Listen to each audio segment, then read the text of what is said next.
আপনি মিরাজের কথা বলছিলেন যে মিরাজ এই দলটা যদি আবার ঢুকে সেক্ষেত্রে সে আগের যে অবস্থানটা ছিল সে অবস্থানটা তার পেতে হয়তো মানে মানসিকভাবে একটা গ্যাপ তৈরি হবে তার মধ্যে। অবশ্যই এই ধরনের যদি চর্চা আমাদের মধ্যে থাকে সেক্ষেত্রে তো বাদ দিলেও আমরা আসলে যেভাবে যে প্রসেসে বাদ দিচ্ছি সেটা আসলে পরিবর্তন করা উচিত অনেকটাই মনে হয়। হ্যাঁ অবশ্যই না, অনেক সময় হয় কি আমাদের এখানে দুটো কালচার আছে। একটা হলো যে খেলোয়াড়দেরকে চাপে রাখো, শেষ মুহূর্তে পর্যন্ত বলুন না যে কী দল হয়েছে, তার মানে কি সব প্লেয়াররা একটু টেনশনে থাকবে, চাপে থাকবে, এবং যতক্ষণ চাপে থাকবে ততক্ষণ ওরা চেষ্টা করবে, উইচ ইজ সো রং।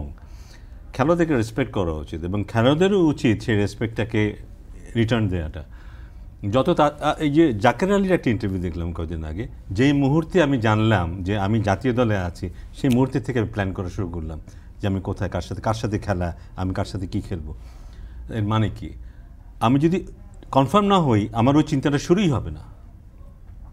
আমি যদি কনফার্ম না হয় আমার মাথায় থাকবে কার সাথে কাকে ফোন করতে হবে, কাকে একটু পুশ করতে হবে আমার সিলেকশনের জন্য, এর বাইরে কোনো চিন্তাই থাকবে না। কিন্তু আমি যখন জানবো যে হ্যাঁ ওইটা আমি পেয়ে গেছি, এখন আমার চিন্তা শুরু হবে, সত্যিকারের চিন্তা শুরু হবে যে ওদের সাথে ওই মাঠে ওখানে খেলা, একটু গুগল সার্চ করে দেখি তখন উইকেটটা কেমন হয়, কী রান, তখন থেকে শুরু হবে। কিন্তু তখন থেকে ভিজুয়ালাইজেশন শুরু হবে, ফোকাসটা শুরু হবে। এবং এই কাজটা আমরা করতে করতে এত দেরি করি যে প্লেয়ার যে ইন্ডিভিজুয়াল প্রিপারেশনের ব্যাপারগুলি আছে এগুলি কখনোই হয় না। শেষ মুহূর্তে দল করা মানে ওগুলি থেকে প্লেয়ারদেরকে বঞ্চিত করা। কিন্তু